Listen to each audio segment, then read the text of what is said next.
everything, Bina. While you introduce things, I will take care of other things.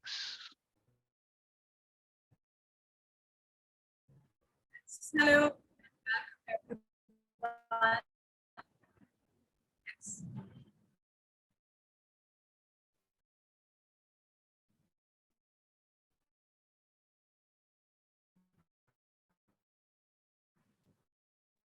Okay. Story from Sir and the power of story. We always heard things about the power of storytelling, but today I just want to share something about the power of story itself. Because when I was thinking about this, I realized that we all are stories and everything, especially when it comes to thinking, whatever we are communicating, whoever we are communicating with, whatever we are reading, everything is actually a story. But we believe that. Because we know that there is a possibility of those things to be real, those people to be real. And this is the power of the story. I'm sharing from here, Karachi. I'm telling you the stories about my country, my situation, and my life. These are all stories for you. So the power of story is so profound in our lives. We all will become stories because, like, I'm listening stories about my grandparents. They all are stories for me. They are so inspiring, and this is who we will become.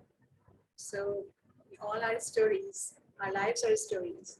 Today we are going to have a story which is completely a new experience. I never think like that. This is the part of our life which we all strive for, but we never paid attention to.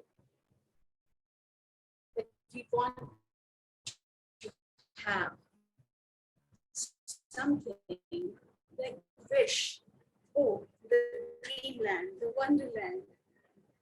This is what we all want to be. And this is what we are looking for. So, Sil, are you ready for this?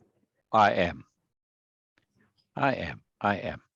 Brilliant, brilliant. While we wait for others to join, I want to do a quick recap of the story so far, which is the story started with spaceships out in space.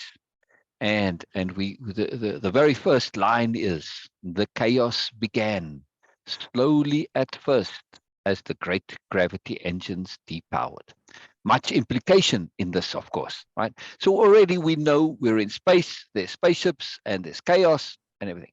As the story unfolds, we come to see that this is not a random event. This is deliberate, and the result is that all the spaceships get dispersed, and they have to find the nearest habitable planet. They don't all go to settle the first planet. And then we go back to see how this all started, and it started with a corporation which started a PR campaign, very detailed, extensive PR campaign in which they posed the question: what if we seriously made this effort, or were to seriously make an effort to go and see the stars? What would be needed? What would be involved? And they awarded prizes for anybody who submitted a contribution that actually added to making this a reality, right? Even though it was seen as an impossibility, they said, yes, it may be an impossible today, but doesn't mean it's going to ever be impossible forever, because so many things in our lives that were impossible are now possible. So they encouraged this. And of course, this, because they were a huge corporation and they were giving out real money, and not real money for winners, they said no, because you could have a brilliant idea and there's just a slightly more brilliant idea. Why negate this, the second, the third? They said, no, we're going to reward all excellence and not relative betterness either, right? So that's the problem with competitions. You could have a bunch of lousy ideas, and now you've got to give a reward to the least lousy idea. No. Sorry. They said, we're going to reward all excellence, and we're not going to overlook the excellence that, because who's to say what's the most excellent? If it's valuable, we're going to reward it. So this, of course, wow, right? Just think of it yourself now, right? Let's say some company like Amazon. said, you know what, we need PR. People are starting to, and they change their whole thing, and they shape up the company, and they become really an excellent company, and they say, we're going to do this. Can you imagine? Would you not put in an idea? I know I would. But if it was a competition, I might say, my chances of winning are 1 in a billion. Why bother? It's like playing the lottery, right? But if I know I said something valuable, right, Vina? You're going to make a submission. All right. So Yes. of course this catches the imagination, and people really get into it, and starts feeding on itself. But then, as wealthy as the company is, they start running out of money because they can't reward everybody. So they come up with a stroke of genius, right? And they say, okay, we're running out of money. We're still giving money, but we don't have unlimited money. What we're going to do instead is we are going to reward excellence. And really, when you are excellent, we are going to reward you with a place on the starships. Even though it's hypothetical, doesn't matter, right? Now, this took on more, because to be rewarded with a place on the starship, you not only have to contribute in some way in terms of excellence, you also had to be excellent as a person, right? So it took on a different dimension. So yes, you submit the idea, but if you're going to be rewarded as with a place on the starship, you basically, your life gets scrutinized a little bit, right? So now they say, wow, this took on a whole new dimension, because then it soon became clear that, people assumed and imagined that people on the starships would be, the wealthy, the famous. No, no, no, absolutely not. This could be you and me, simple Bina there in Karachi. Oh, yeah, could be anybody. See, could be anybody. And this really grabbed the imagination of the world, because to say, finally, I have a chance, because me being me, I don't have to be a genius. I don't have to be famous. I don't have to have talent. I just have to be real. I just have to be good. I just have to have that intent to goodness and moreness and the willingness to learn and explore and grow. These are the qualities that made a difference. Of course, later impeccability and things like that comes into it as well. But this is something we can all do and we can all have. Now, of course, the project goes crazy, right? And it becomes this worldwide phenomenon. Yes. But then through this, right, Bina, the magic happened, right? And the great gravity engines were discovered. The impossible actually became possible. Right? Wow, it really can be. It was real. It was real. All right, wonderful. So now the project, of course, transforms. Before it was a hypothetical thing. Now it's a real thing. Now it really takes over the whole world. Now the whole world is involved in, building this. This is a massive project. But the governments, because at that time this corporation has become so huge through this popularity, that it's bigger and more wealthy than most of the governments in the world. So it's a true world power, right? But people trust it because they're not full of nonsense and the usual things, because they are following the noble ideal and the ways of impeccability. This is part of the culture. I mean, the corporation's very name is the New Nobility Corporation. Now, it may have started with a company, let's say like Amazon, but like they have those spin-offs of the parent company. Well, in this case, that happens, you see. So who knows how it started, but the key is. So nonetheless, all the governments, they want to get involved, but the people say, no, you can't be, sorry, because you're full of nonsense and you got all your own agendas. You can give money, yes, but you can't be involved. Your money going to buy you no influence. You might think so, but no. So, all right. So the whole project takes off. Now, in all of this, the theme, and this is the starting theme of this project, was to make the impossible possible, right? This was a theme to say, look, we're going to carry on as if this, and of course it did happen. But in this and all this moreness and people paying attention not only to technology, but to ideology, philosophy, psychology, spirituality, all of the ideology that is needed to go and seed humanity in the stars, because that's the project, right? Seeding the stars and seeding humanity, starting over in a new galaxy, but starting over in a way that's going to avoid all of the problems that we've had before, all of the negativities that there were before, right? So this is what grabs the imagination. That yeah, on Earth we might feel, well, we kind of so stuck in our habits and ways and all the problems that we have, that it's kind of like a bit of a hopeless situation. Yes, we're not giving up, but at least we want to have this feeling that somewhere out there in the stars, our descendants, humanity, is going to get it right. Yes, this is the exciting part of the project. Now, though, in all of this, there's much learning, much awareness, and of course, through all the advancements in like telescopes and all the stuff, they come to see, because you need to examine and analyze and look at potential galaxies, where you were going to go, and they look at all of them, because there's zillions of galaxies, right? I mean, it's an incredible thing to realize that. Yes, they're like trillions of stars, but there's also trillions of galaxies with zillions of stars in them, or billions of stars. It blows one's mind, the size of the universe. All right, so we got to find a good galaxy to go to. So at this point, there comes to be, through the advanced technology, they come to say, oh, what do you mean? There's definitely confirmed life out there in the universe.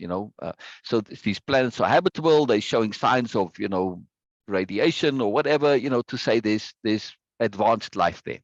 What kind exactly, what they're doing, we don't know, because not really communications weren't established yet. Because to communicate over such long distances, you're seeing stuff that happened, ages ago. So you're not seeing recent stuff. Anyway, so now we know there's a galaxy, it's got aliens in it. But in all of this, the possible has become possible. And many different things, realizations, the age of exploration and wonders there. The whole world kind of explodes in learning and growing. But one point is overlooked, right? Humanity's sort of thrown away superstitions, because now it's like, man, you're really thinking things through. So superstitions, of course, fall by the wayside. And among the superstitions are the old gods. We take, okay, like Greek mythology or Roman mythology or whatever, all the mythologies around the world. We say, but it's probably just superstition and that. And it sort of got thrown out with all the other superstitions. Now, and nobody considered that, maybe these things were actually based on something real. So now this comes into the story. And it turns out that actually the gods are real, but not as they imagined, not necessarily as in the stories. Yes, the stories have some relationship to this, but this is a profound thing, right? So now the story introduces this concept that the gods are actually real. And actually, the gods are the ones, these old gods, who really are just humans who acquired the ability to connect to all of their powers. Now, does that mean that they became sensible and wise and aware? No. In the beginning, they were just horrible humans with power. They were just BMNs with power, right? And they, over time, they became aware of it, these gods, and they're a bit humble now, because the universe kind of smacked them around quite dramatically, and they suffered for their arrogance and badness, right? Because, well, if you're a human BMN, you only go so far and then you die. But if you're immortal, well, you end up living with those consequences. They come back to haunt you in a big way. So anyway, so these gods are on this path of learning, and they've wised up to a large extent, but they're also still learning from humanity in particular ways. All right. So that's going to come later, and it's part of a different story and a different series. Oh, Lisa's coming. Brilliant, brilliant, brilliant.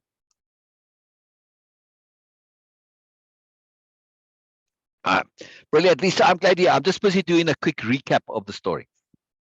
So now this concept of the gods being involved, but gods really, it's little g gods, and they can't get too meddle too much, because they have to they understand attunement, that if you meddle, like if you just do what you think is best, the universe is going to smack you. So they have to be really, really careful. So the universe is basically pressuring them to apply influence with exquisite care. So in other words, the universe is really leveraging them to enhance their awareness, right? Which is what the universe does for all of us, regardless of where you may be in the scheme of things. Okay. Brilliant. All right, so the gods are now getting involved, and now we are going to come to the part of why precisely the gods did cause that chaos. Right? There's a great reason for it. So we're going to get into this. Hello, Lisa. How are you, Lisa? How are you, Lisa? I'm so thrilled you're here. I'm just so thrilled you're here. Just wonderful, wonderful. Well, Lisa answers. You're muted, Lisa. Oh. Not, Hi there. Hi there. Brilliant, brilliant, brilliant. Let me say Can you hello hear to me? everybody. Yes, Okay. yes, yes. I hear you, Lisa. Ah, Hello. wonderful. I want to say hello to people in the group there. Hello, John. This is wonderful. Yes. John, you're welcome to come on to Zoom, of course, if you want to. Same with you, Ramsey. Same with Sher. Same with Norma. Same with Elizabeth. Hello, all of you. You're all welcome to come on Zoom. And again, coming on Zoom is totally optional. I love it when people come, but I love it when you in comments too. It's all good. So fantastic that you guys are all here. Too wonderful. All right. So I was doing the recap, and I'm going to get into it. So this week, Lisa, I'm going to do the capital reading a little differently. But since there's only the three of us now, maybe more will come. And it's actually good because I was thinking that in this particular part of the prologue, because it's the final part of the prologue, I'm going to kind of read through it and skip over the questions and the tasks and exercises, and I'm going to limit my own commentary on the story like I normally do in a capital R reading. I'm going to limit it because I want to actually just read the story, and then I'm going to afterwards we're going to get into it and discuss it and go back and share. So do me a favor, please. If something comes up during it, make a note actually, because it's about a 10-minute read, and everybody in group also. Make a note there of your comments, your questions, your takeaways, the things that come up in you, especially that which comes up in you, which isn't particularly connected to the story necessarily. It's like, wow, where did that come from? Like, what's this all about? Make a note of those. Those are come up takeaways, as I like to call them. And those are very potent, very cool. So I really am keen to pay attention to those. But I'm going to do it a little differently this week. So that's really cool. I'm thrilled here, Lisa, just to emphasize that again, and everybody else as well. All right. All right. Anything before we get started on the story, before I read through it, and anything to share, Lisa? Bina? Okay, so for me right now, it is I'm just too involved into this, too immersed into Ah, the recap. I love this, okay. Okay. Yeah, it's especially the exciting. It's first exciting. first line. Exactly. I like Exactly.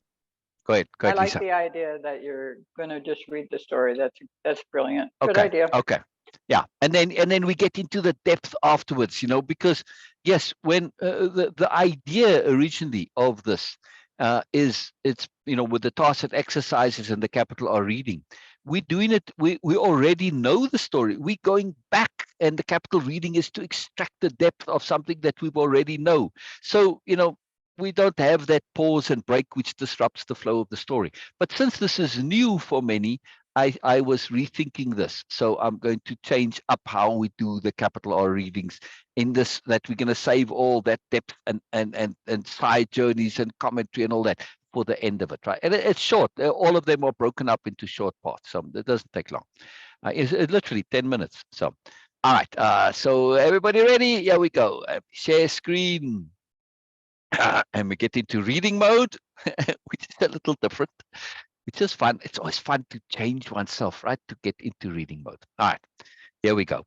Seeding the Dream, Chapter 0, Part 3.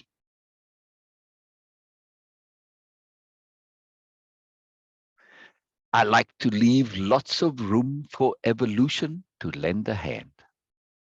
From Safeguards of the New Nobility. The gods already knew humanity was not alone. Many other species had evolved to similar stages of development. None, for various reasons, had evolved ideologically past where the humans had been at the start of the Dream Project. In universal terms, this project and the accompanying ideology was also an anomaly, a potential game changer, no less profound than the great gravity engine. But there was a problem. The gods considered the consequences of humanity's new expansion into the greater universe. Would the new ideological goals hold? Would they develop as the project originators hoped? Or would humanity's old habits reassert under the pressures of starting afresh? Would the same distortion of that grand corrupter, superiority, again establish itself because of scarcity? Just as it had everywhere else the gods knew of. They knew the horrors resulting from the dominant psychology they had helped foster. Other species had, to greater or lesser extents, mostly lesser, also suffered this pain. Some had not. But was it fair to all those other species, and there were a good number of them in humanity's destination galaxy, was it fair to risk their survival and progress to an untried new humanity? The old humanity certainly could not be allowed this possibility for dominance, which the great gravity engines presented. What if humanity did not evolve as planned, as hoped? What then? What if they reverted? It would be a long while before they would be able to return to Earth. Even if Earth itself evolved in this new direction, it would not matter, as the secret of the great gravity engines would leave with this new grand experiment. There would be no second wave. The chances of that incredible, even to the gods, accident of discovery happening again were beyond astronomically slim. The stakes were just too high for the gods to risk the future of an entire galaxy and potentially the universe on a maybe. Maybe humanity could evolve into the potential they could be. Maybe the gods themselves would evolve sufficiently to be able to deal with what might come. Maybe. The unknowns were simply too many. But as great as the risks were, so too the potential opportunities, even more so. The possibility of the noble ideal as a culture were profound. The gods had to give this dream a chance to develop, but safely. We are mystery, even unto ourselves. Lo, be wary, lest ye believe ye own fantasy. Wow. We are mystery, even unto ourselves. Lo, be wary, lest ye believe ye own fantasy. The preacher. They devised a plan, one requiring the most minimum of interference, merely the tweaking of some code, some computer, some genetic. Oh. They devised a plan, one requiring the most minimum of interference, merely the tweaking of some code, some computer, some genetic. Any potential dominance would be taken care of, at least initially, by dispersing the starships, forcing each one to a different planet. This would not only set them back technologically, as the starships themselves would not survive, but force a statistically better test of the nascent ideology. It would be no good if the noble ideal succeeded simply because of luck or momentum. It had to be shown to be valid internally. If the noble ideal could survive and thrive and come to be influential independently on many different worlds, then the gods could feel reasonably certain they had not needlessly risked an entire galaxy. By the time the humans regained their technology and sufficient numbers, industry, and wealth to once again set forth into space, the other species would have had a chance to either catch up or surpass them in the galaxy. In the galaxy where the knowledge of the great gravity engines would be if the noble ideal prevailed, there it would not matter if humanity were behind. The great gravity engines would soon nullify any initial disadvantages, should those pose a problem for humans. Critically, this vital technology would become the means to spread the noble ideal, as humanity would control interspecies interaction. They would become the ideological bottleneck. Should the noble ideal survive, of course.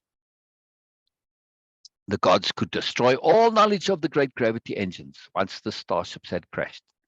But that not only incurred the monumental risk of going against the universe, as they had suffered mightily in the past from doing just that, but they risked the fantastic potential evolutionary benefits for all species.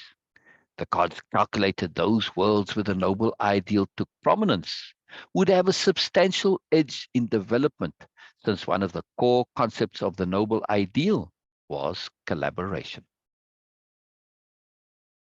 If I believe in possibility, I have to believe in everything. If I believe in possibility, I have to believe in everything.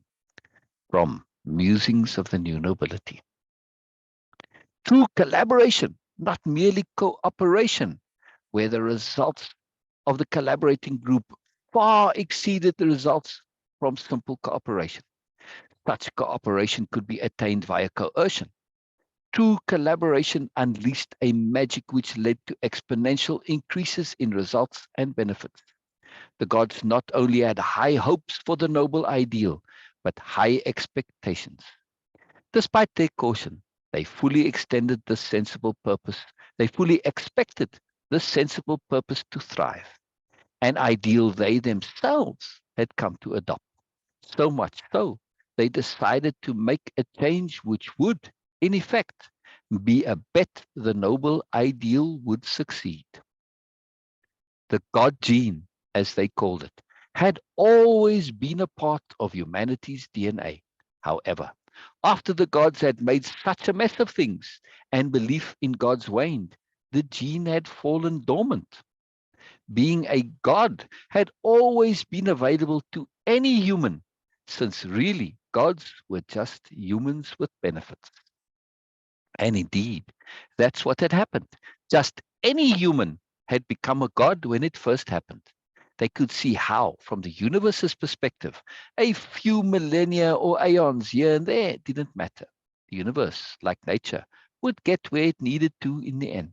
But for the gods, they would have to endure the needless suffering in the meantime. If they could reduce this, they would. They had caused enough already. Only when a choice is completely free can it be moral. Only when a choice is completely free can it be moral. From Constant Reminders of the New Nobility. Besides, they would assist with the collective intent of humanity. Never before in the history of Earth had the vast majority of humanity been so singularly focused on a goal or an ideal, not to mention an intent. Above all, humanity wanted their descendants in the stars to evolve. The gods did, after all, still have a mandate to serve humanity. The natural evolution of mankind was to evolve into gods, but real gods, gods who had wisdom, ethics, sensibility, and an overview perspective, gods who were in attunement with the universe, for even gods were part of the universe becoming conscious of itself. For even gods were part of the universe becoming conscious of itself. And real gods, especially, would follow the noble ideal. Thus, the gods decided to reactivate the god gene. Humanity in the stars would now be gods in training. In particular, the god gene would respond to the noble ideal, even indirectly. An individual would not have to be on the forefront of pushing the noble ideal, just in alignment with it in some way. This alone would move humanity that tiny bit closer to activation. The effects would be imperceptible, of course. Centuries would be needed before any noticeable effects would show. Even then, it would only manifest as an ability to implement the noble ideal. From there, humanity would have to make the jump in belief themselves. The gods found it amusing and faintly ironic that the name the new nobles, which old Earth's population had bestowed on the seeders, would now, in a sense, be true. Such was the way of things they knew. Humanity in the stars would now indeed be noble superheroes. If they succeeded, that is. When we venture into volitional ethics, we venture into nobleness. From Insights of the New Nobility. What follows, the Biala series, is the story of your children, our children, out there among the stars, those versions of ourselves we hope they will be training to be gods, as we all are. We are still in it, of course, back here on old earth, still in the training. We can't give up. This manuscript somehow has come back to us from the future to give us ideas. I want to read that again. Oh, where did that go? We are still in it, of course, back here on old earth, still in the training. We can't give up. This manuscript somehow has come back to us from the future to give us ideas. Wow. The ideal community is comprised of those who possess independence of being. The ideal community is comprised of those who possess independence of being from practicalities of the new nobility. Practicalities of the new nobility. Anu, who'd called the current council of the gods, addressed her focus at Mercury and Jesus.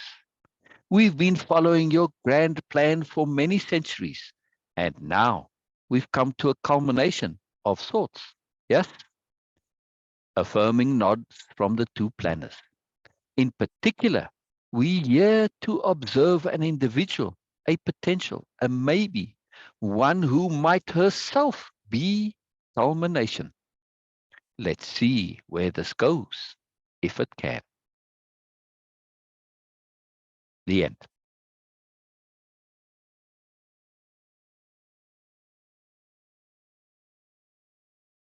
At least the end of the prologue. Next week, we're going to start the story, chapter 1. This is chapter 0, chapter 1 with Biala, right? We're going to get right into Biala. But right now, we've set this up.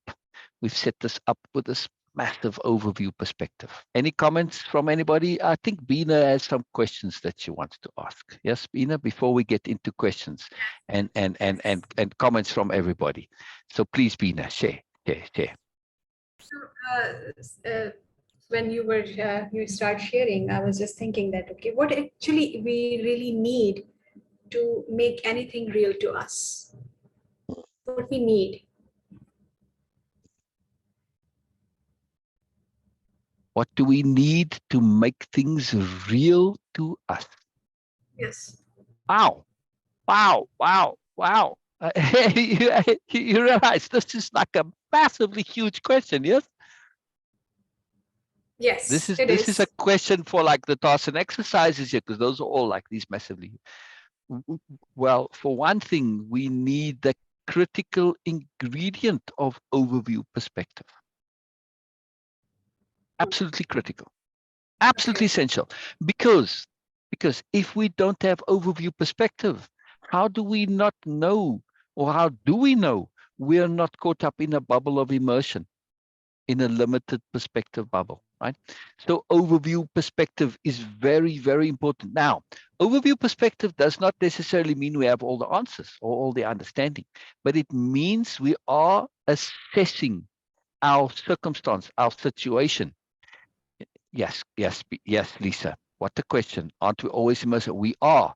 But now our bubble is one of knowledge, not necessarily awareness connectivity. I don't have to be aware of all the knowledge in order to connect myself and this question to the universe, a life as a whole, my entire life, my eternity, my moreness, my potential other lives, multiple, whatever, right? So when I zoom out all the way, I say, is this connected to the greater picture? Doesn't matter that I don't know the details of what might be involved. But when I'm real, I have to say, does this take my death into account? Does this take my spirituality into account? Does this take my connectivity to the universe into account? Does this take my moreness into account? Does this take my potential, my possibility into account? See, overview perspective. Now, I don't know what my possibilities are. I don't know what my potentials are. But to be real, I am open to those as options. To be real, I am open to those as options. If I'm in a bubble, I'm not considering those even as options, and this keeps me in the bubble, right? So yes, I'm still in a bubble in the context of I don't know all the answers, the solutions, the resolutions, but at least I'm asking the appropriate questions, and I am making an effort to connect to the overall. Right? It doesn't matter that I don't know what the overall is, but to be real, I have to connect to the overall, and that's what keeps me real, because my realness says I don't know. I am a potential. I am a possibility. And right there in that, this is what keeps me real. So ask your question again, please, Bina. So what we really need, or what actually it is needed to make anything real to Okay, me. right. What is needed to be real? One, overview perspective, right? So Lisa says, how can we be real and spontaneous at the same time? I'm coming to that now. Exactly this. So first thing I would say that to be real, we need earnestness. Earnestness is a superpower. If I am earnest about being real, what it makes me and the power of earnestness, what it does, it takes all of me and it focuses it in on this intent. And that's the second part, to set the intent to be real. I may not have any clue what that means, but I'm saying I want to be real, capital R real, which implies it's more than what I am aware of in the usual thing of being real. Yes, capital R real, really, really real. I have no idea what that is, but I'm going to trust the third point, right? So make a note of all these here, right? We said first, overview perspective. Second, earnestness. Yes. Third is that intent. Yes. No, awareness Intent. connectivity. Say again. Awareness connectivity. Correct. Activity. Correct. So part of this is that earnestness connects me to this realness, capital R realness, more than me. And that introduces this intent. And this is how I can overcome the limitations of bubbleness. Now, that trust when it comes to being spontaneous, Lisa, is to maintain this unbending intent to be real.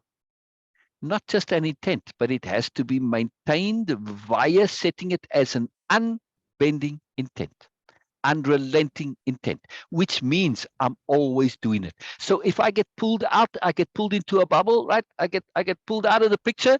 What does my intent do? It pulls me back in again. So I may temporarily drop into emotion bubbles, but because I'm constantly reminding myself of this, right? It's an unbending intent. It's a need. It's a drive. It's like hunger. I may be satiated now, but if I move away from not eating, long enough, I get hungry and it pulls me back. Same way, right? We're going to use this with our intent. We're going to set it up as a hunger. Yes, I may be satisfied and yes, I go into a bubble, but I'm not never ever really satisfied. So I get pulled back into it. Yes. So we use that pressure, leverage, in other words, we leverage ourselves. We are going to be skillful. We are going to be strategic. So leverage you can add. You can add strategy, capital S strategy. We're going to be strategic in this. And you can have reminders, all sorts of things, change your habits. So there's many, many powerful things. But this is the essential question, that to be real, how do we do it? In other words, to get right down to it, all of the things in the dictionary of power are the steps to really being real. Yes. How do we do this? What are we doing? And we can learn to use tools, the tools of perspective shifting. Isn't that what we've just did this? The very notion of considering this concept of real, capital R real. This is an exercise in profound perspective shifting. We did overview perspective. We say, what can this even mean? I don't even know. But if I look at it from this angle, from that angle, now I start to see more than what I did just looking at it from a few angles, right? From one perspective, two perspectives. No, we want to look at them from as many as we can. So perspective shifting, by its very understanding as a power term, as a term in your dictionary of power, right? So capital P, capital S, hyphenated. Perspective shifting means automatically shifting to multiple perspectives, multiple, right? So being real seems equivalent to being impeccable. Yes, yes, yes, yes, yes, yes, Lisa. Why is this so? Because impeccability, what is the core definition of impeccability as the new nobles are going to use it, as Biella is going to use it, as we use it in Way-of-Impeccability. But particularly, let's shift this now rather than saying me how Biella is going to be using it. For Biella, impeccability, the core, the root definition, there's a bunch of them, right? The core definition is best use of energy. That's very open, best. Now, in order to determine the best, what's the next thing that I have to do? I not only have to shift perspectives in order to determine what's best, but I also have to think things through to the end. And when you write this, it's hyphenated, thinking things through to the end, and the to the end is in all caps because you got to shout it every time because you cannot leave that part out. You can go 99% and you don't get the last part, and it means nothing, right? It's like, you know, giving on a destination, a journey. You can travel 99%. If you don't get to your destination, then, well, you didn't get to your destination, right? You have to go all the way. So thinking things through to the end is crucial. Now, when we say best use of energy, is being real not the best use of my energy? Because if I live in unrealness, I'm disconnected from connecting to the universe. And well, if I'm disconnected, then I'm going to lose out on all of those benefits of being connected to the universe. Yeah. And it's like, well, then I'm losing out. How does this work? This doesn't make much sense at all, right? This is very powerful, in other words. So being real and being impeccable, absolutely one and the same thing. Yes, absolutely Yes. one and the same thing. Yeah. Lisa, Okay, does just that, more, does, just a go ahead, go ahead, go ahead, go ahead, go ahead, go ahead, go ahead. How does one know when? I mean, I've heard you mention okay. thinking I was things, just saying that thinking okay, things. One moment, Bina. Sorry, you and Lisa are talking at the same time. Go say again, Lisa. So how does one know when they've thought something through to the very end? I've heard you mention this prior, and I have a hard time wrapping my head around it. This is why I love you so much, Lisa. You ask the essential questions. I know I've said this many times. How many ask me this crucial question? If you actually think about what I'm saying, that question automatically comes up. Sorry, Bina, there was a lot of lag for you, so that's how come you came up. So before I answer Lisa's question, was there something you wanted to add, Bina? okay, because Ramji respond to that reality is subjective, and of course Yes. everyone have their own reality. And so my Yes. question was not to being real. My question was what actually truly we need to make anything real to us. Okay. Well, hold your question. Hold your And question. as I was listening to you, my it's not a question. I'm just explaining it a bit. The self-trust and the trust in my own sensibility is really the core of what makes anything real to me. Because I have trust that what I'm understanding is logical, is sensible, and whatever I'm experiencing right now or thinking, whatever in any shape or form, that actually makes things real to me.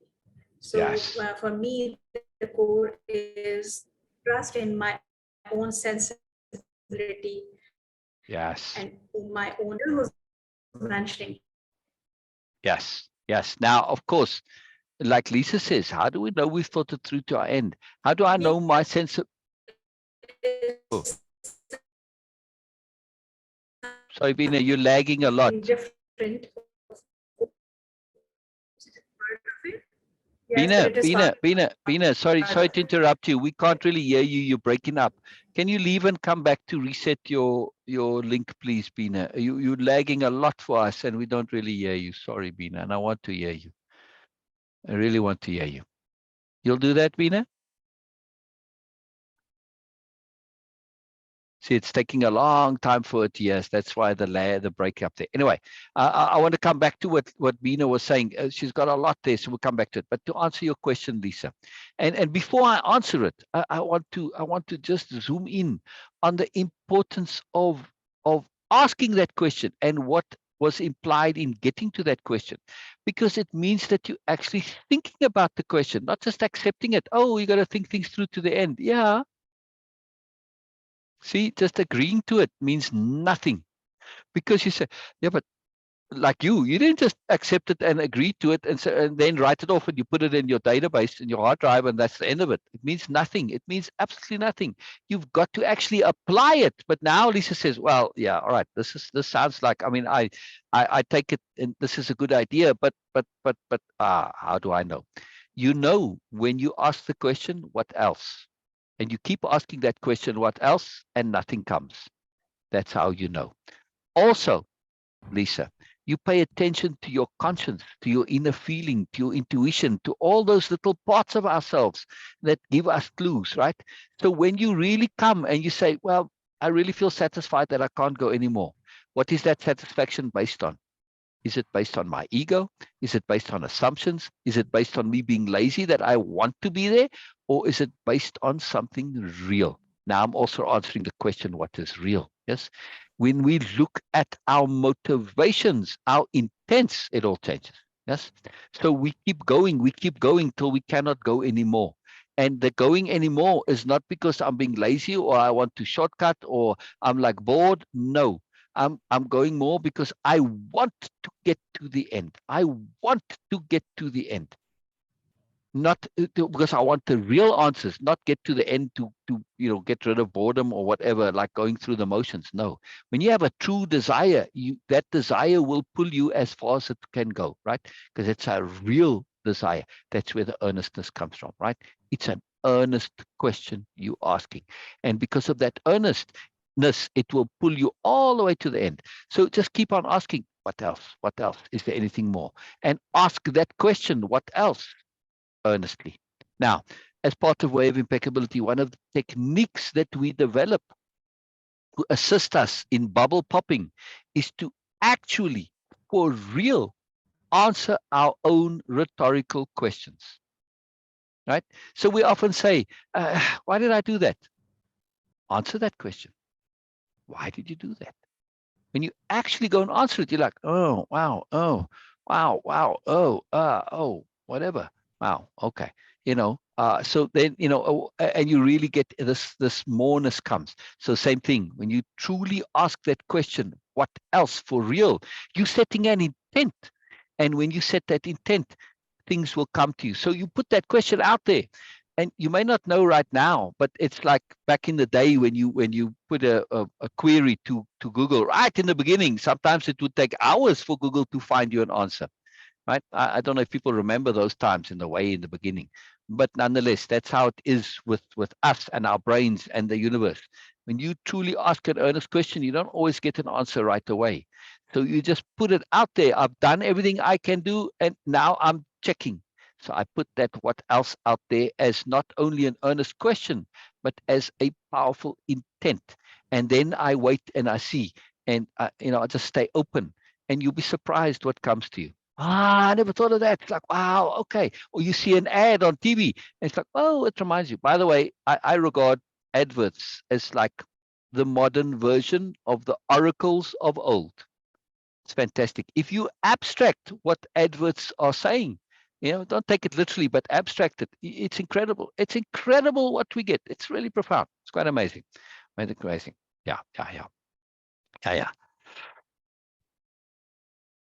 One second.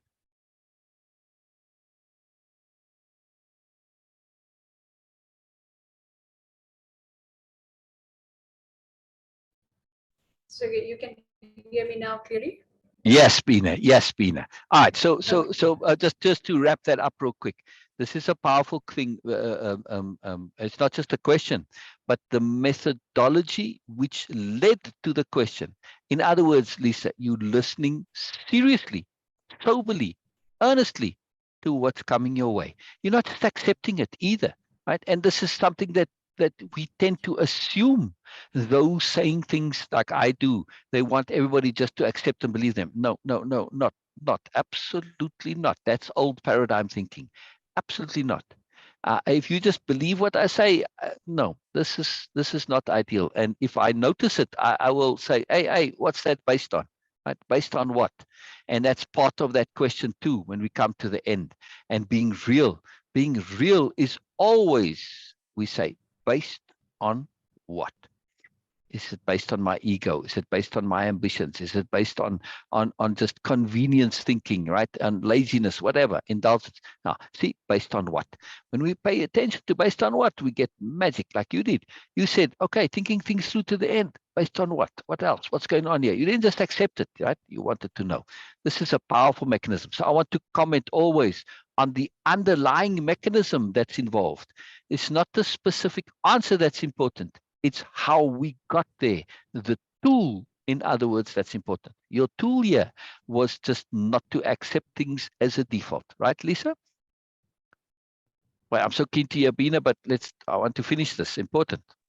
Yeah, yes.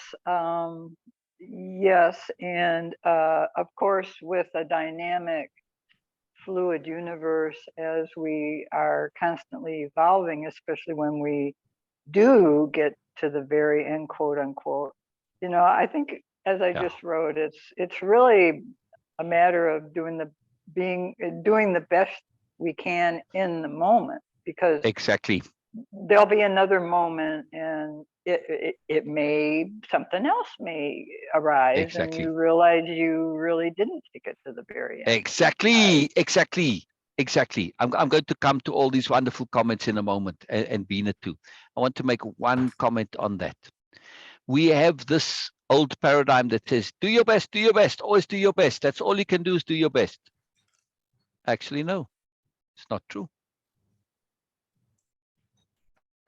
It's not true at all, right? So we can do more than our best. How? I say, but how can I do more than my best? Just think about it for a second. In order to do more than your best, you have to learn. It's very simple, right? I couldn't write very well at one point. Right? My best was a horrible mess. It was all, but then I learned a little bit and I did more. So whenever we learn, we raise the bar of what our best is. Yes. So we have to be aware of this, because if we get stuck in this old paradigm thinking of, well, all you can do is do your best, you only do what you currently know. And that is a great trap of that bubble immersion. Yes. No, I am striving not to do my best. I am striving to do more than my best by improving what my best is through learning and growing. Right? Very powerful. Very powerful point. Just wanted to mention that. Yes, very key. We don't want to fall into these traps of thinking. We want to go jump past them. Bina, please share. I know we're going to come to all the comments. Please keep making them. This is exactly now. Look, we've got all this time, and we're going to go through all this. And this is what this capital R reading is, this depth of discussion. This is just magic, people. This is just magic. This is exactly what I am intending and what this whole thing is all about. The story is merely a tool, the tool for these discussions, this collaboration, this incredible community that we have, and the moreness that comes from it. So please, Bina, share. Okay. Where'd Bina go? I hope you guys can hear me now. Yes, we can. Go ahead. Okay. So again, reality is, of course, for me is different, and for the other person could be completely and entirely different. Exactly, yes. So my question was, what makes anything real to me? Of course, not anyone else. And for me, as the crux of what Sel was sharing, the crux was my own trust on my sensibility, trust on my own awareness, and also trust that there is always more, that openness. This is what makes things real to what it is can come, and I will update. This is what makes things real right now. Yes. Because I'm saying that, okay, right now this is what it is. And I'm this is the essence of. And that trust is based on an acute awareness of your limitations. In other words, right, you're not taking it for granted that I'm trusting that I know. You are built into that trust. You're trusting because you know that you don't know, right? So in other words, that trust is based on profound, excruciating, exquisite self-honesty. Absolutely. Yes. It's Absolutely. why I love Yes. all of you who are here so much, because all of you possess this profound self-honesty. It's not always easy. It's not always fun. It's not always pleasant. It's difficult, but it's there. You cannot ignore the truths about yourself. And this is what makes us real. Doesn't mean I'm able to deal it. Doesn't mean sometimes I get caught up in the bubbles of my nonsense. Doesn't mean that. But what it means is that in the overall, you are continuing to deal with those self-truths that you know you want to deal with, right? This is the key to being real, is that self-honesty and setting the intent and making the deliberate effort to deal with those things that we know we want to deal with, that we need to deal with within ourselves.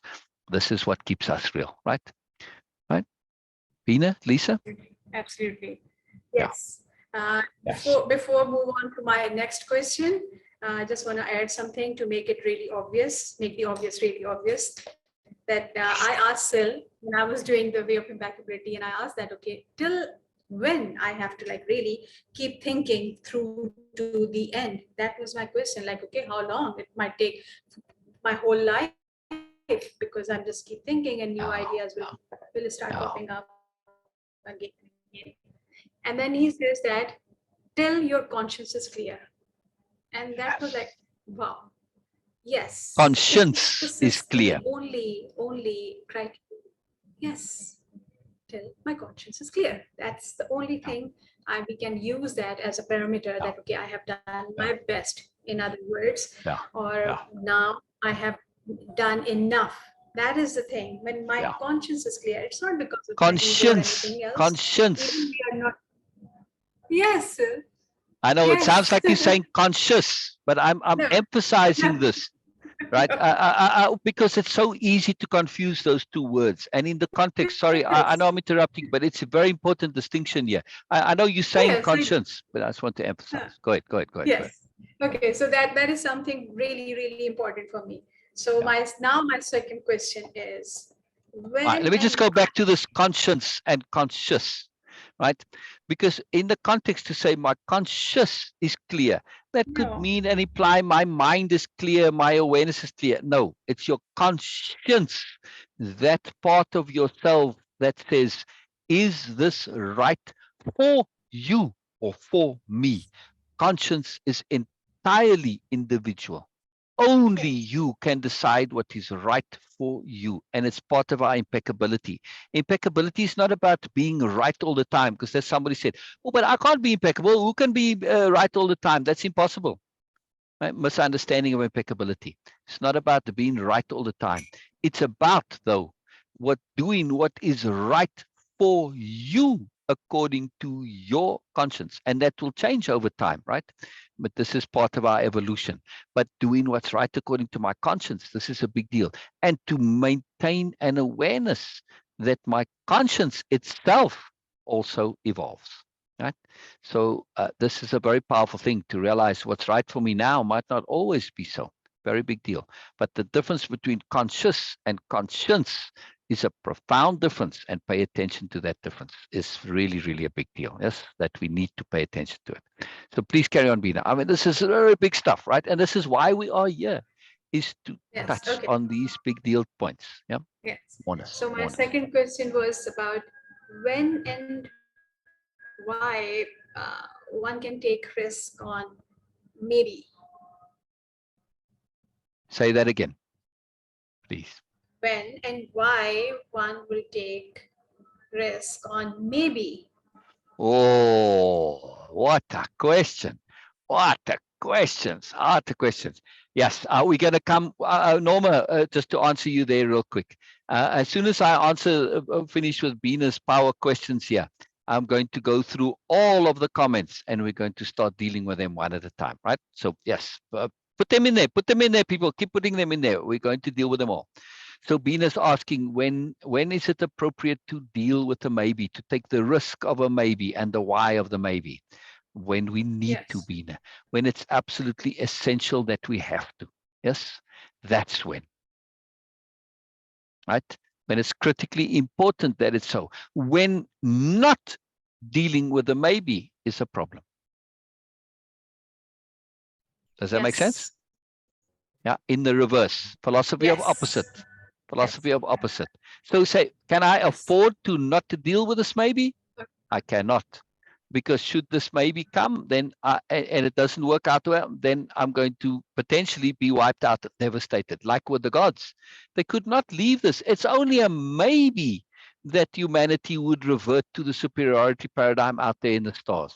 There's a maybe, but can they take that chance? No, because not only is humanity's future at risk, but all the other species. Ethically, how can they do this? So now you ask yourself, am I ethically, can my conscience live with this maybe if it goes the way I don't want it to go? See, the gods could not take their chance. It may only have been a tiny chance, but because the whole universe is at stake, potentially, right? That the superiority paradigm in which humanity, old humanity, the humanity that we're in now, are absolute experts at the superiority paradigm, right? I mean, we got this down, but this is not a good thing. Yes. So can we risk this virus getting out there? No. You can, yes, but only when you've got the remedies. Fine, we're going to be bringing viruses with us, but if you've got the counter for it, not a problem, right? Options. The universe, it presents us with options, positive and negative. Why? Because it wants us to choose. But the problem with the superiority paradigm is that it is a paradigm, and this is the downside of a paradigm, because it makes its choices the default. You only get to choose within the paradigm, and therefore your choices are limited. So now you're really getting to choose a bunch of bad choices, and you're choosing the best of the bad lot. That's not true choice, right? That's limitation, that's force, that's pressure. It's manipulation on a very subtle scale. So this has to be prevented at all costs. And this is what is so devastating about the superiority paradigm, is that we lose out by default. Our defaults are this bunch of terrible choices. We lose out. We don't know any better. Yeah, terrible. So very big deal. It's a very big deal. Very big deal what you say.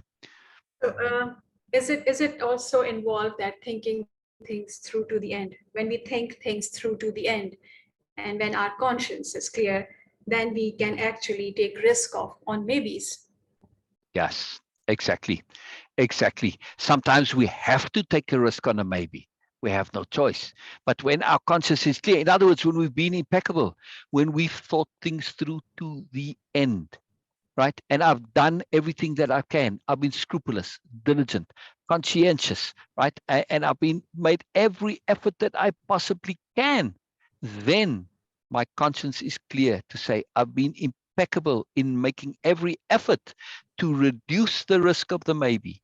Now, since I have no choice, my conscience is clear, and I can take this chance on the maybe.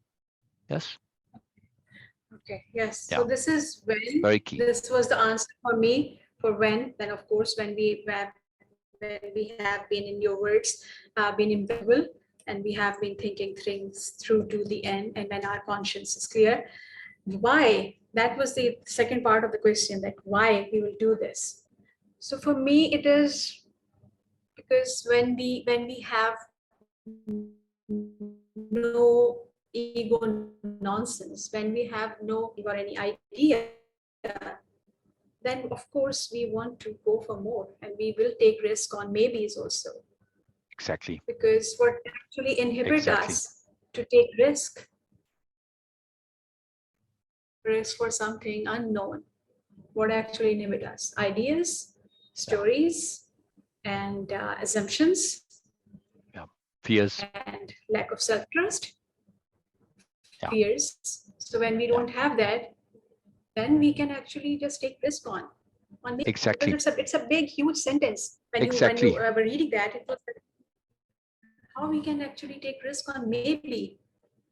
Exactly. It's Through like, it sounds impeccability. like a That's very, how. very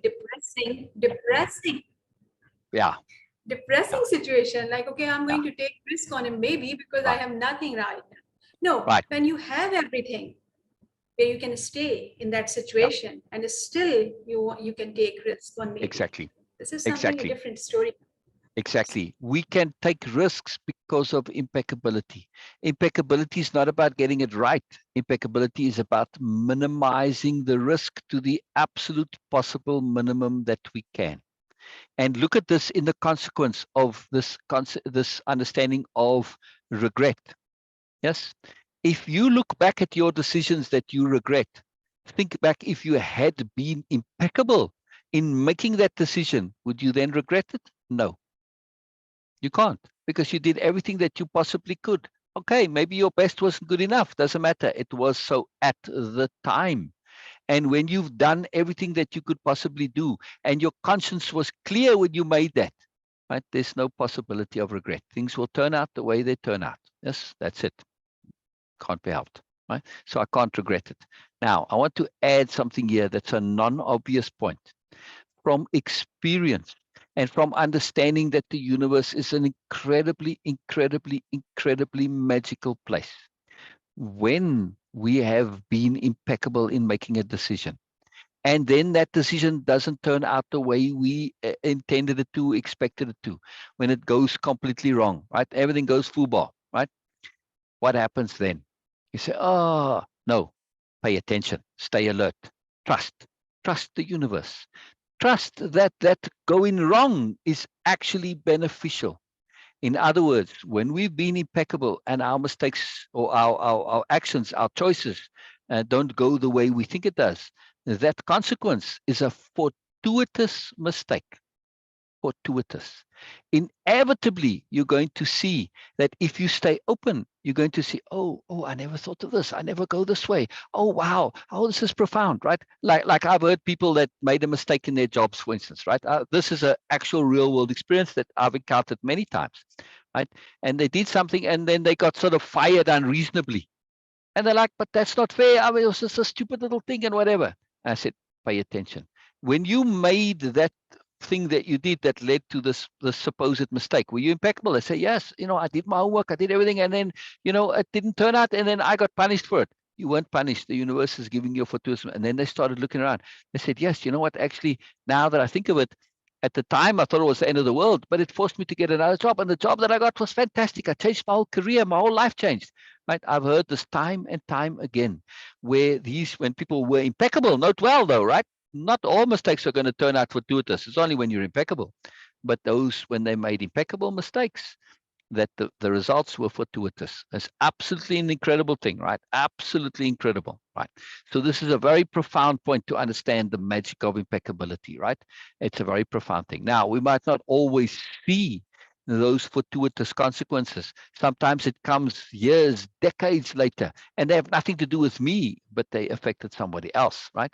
And we don't always see it. This is where capital T, trust, also comes in. You have to simply trust that it's going to work out. Now, I've been very fortunate that I've been able to see the consequences and how it turned out magically, how it turned out how it turned out wonderfully. This is really, really, really profound. Really, really profound. Lisa, before we go through the comments, because I want to go through them there from the start. So please make in those comments. It's just too profound. Too profound. I love these, and I want to get into them and discuss them all. So Lisa, anything to share before we go through the comments? No, just No. listening. Brilliant. Are you enjoying? Yes, very much. Is it connecting? Is stuff happening inside you there, and connections are being made, and stuff is spurting up and connecting and glowing, and yes. As always, when I converse with you. Thank you. I'm just asking an obvious question because this is what this is all about. It's not about what necessarily is being said. It's what happens inside us, those connections, those tendrils of moreness opening up and seeking to connect, right? That's what the moreness, where it comes from, is us exploding within ourselves. It's not about getting answers. It's about asking questions. That's the magic of this. It's the questions that come up in you that are important. The answers are Yes, going to and come. Go ahead. okay, and something is up for me, and it's just when you were talking about like regret and the Yeah, reason for it, yeah. because I I'm always one that tends to look back, and I do regret. And sometimes it haunts me. And so now Yes. this has been really helpful Yes. to help Yes. me to Yes. see possibly Yes. what's going on Yes. there with that. Yeah. Yes. Leverage. Leverage. We mentioned this concept of capital L leverage. Now, if I have regrets, and I know that you do have, and those are real and legitimate regrets, right? Because at the time you did stuff and you weren't impeccable. Yes. They are genuine. Yeah, a lot of people regret stuff sometimes, or they feel guilty or ashamed, and there's no need for it, right? But sometimes that is actually valid and real. How do we deal with that? How do we actually eliminate the regrets or the shame or the guilt? It's a very big topic. I'm going to come to those comments. I'm going to come, but this is Lisa's brought up a huge point here. There's one way we can do this. Number one, we can start with leveraging it. In other words, Lisa, when you think back on those regrets, don't they put a pressure on you to learn, to grow, to change? Sure. Exactly. So they serve a value, right? When you use them in that way, right? All right, let me keep going. It's okay. Sorry, I know I'm asking for a question here, but I want to really make this point that when we use those things as leverage to get us to learn more, to motivate us to learn more, like in this case, you don't want to repeat those regrets. Now, okay, you say learn, but I'm still feeling the regrets. You say, how can I regret? Well, I'm still feeling the shame. I'm still feeling the guilt. How can I stop feeling this without lying to myself or pretending it didn't happen, etc.? Right? Well, one thing I do notice, and this is going off on a personal note, and I don't want to do that too much, but I'll just No, make no, a no, quick go, go, comment. go. That's why we No, here. It's okay. fine. Is that oftentimes the regrets that I have are that I are related. They're not just personal. There's another person involved, and I let them. I don't want to use the word win, but you know what I mean. Like, so Influence. if Yeah. there's a situation where Yeah. I feel like we Yeah. ought to do X, Y, Z, and but Yeah. then I Yeah. cave into their Yeah. ABC because it's Yeah. easier, Yeah. You because it's pandered, too in other difficult. words. Yeah. Yeah. And then I look back and say, nope, I was right. We Yeah. should have done X, Y, Z. Yeah. Yeah. Yeah. You didn't trust yourself. You were crappy. You weren't impeccable. I get it. I get it. I get it. All right. So I want to get to this point is how can we actually genuinely, for real, without any BS of any kind, stop feeling regret, shame, guilt, etc. The one way we can do this is to completely and utterly change. If you become a new person, a truly different person, and that new person is one that cannot do that same nonsense anymore, now how can you feel that shame and regret? The person who did that is no longer you, right? So I at some point, usually at this point in the discussion, I read that poem that's such a powerful poem that's very meaningful. Many in the comments they know this poem. It's called The Me of Now and Then, right? So when we truly change, we start to say, wait a second, the me of now is not the me of then, and the me of now cannot, will not. It's impossible for the me of now to do what the me of then did. That is how I can set aside guilt and shame and regret and such stuff, right? That's how I do it, Okay, I by have to total, interject. thorough Okay. change. Please do, please do. All right. So now that's fine on a personal level. Yeah, But when you're in community, when you have relationship, yeah, then and each individual has their own sense of what is right for them. yeah, But yet you have to make a mutual decision that affects both of your lives. That's yeah. a different thing. Neither you can't. It's Yes, like you just look at government, and I yes, mean, like it's yes, like that is a very, very yes, different complex organization yes, yes, issue. yes. Now you're touching on this thing that you're going to hear in the story to come. There's always more. And that what I was describing is yes on an individual basis, but what's the more? The more in order to deal with what you are saying and how we are going to deal with this and how we're going to see Biala deal with it is via attunement.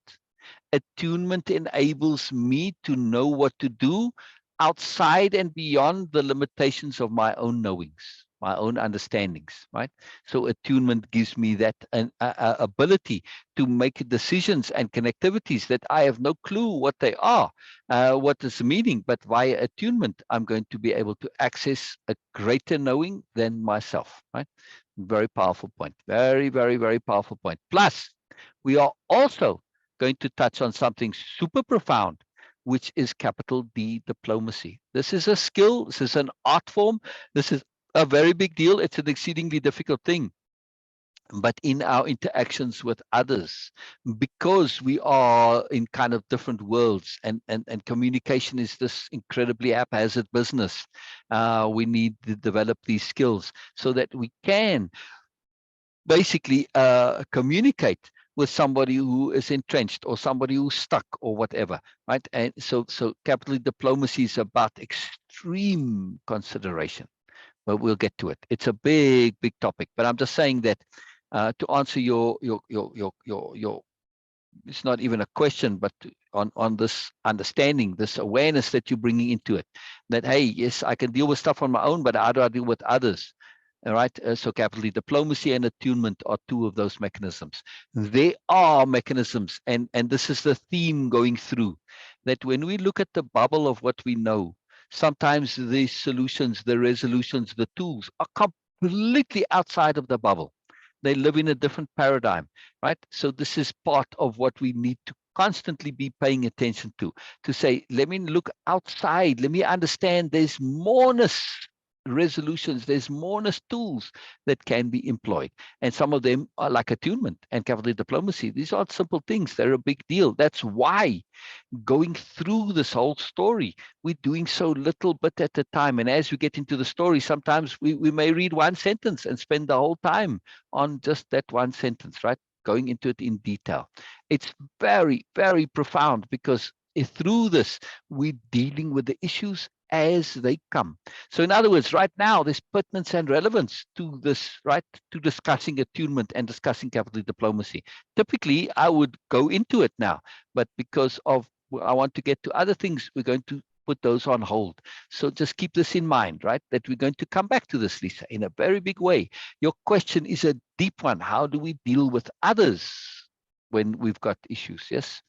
Attunement, capital diplomacy, awareness, understanding, capital U, understanding.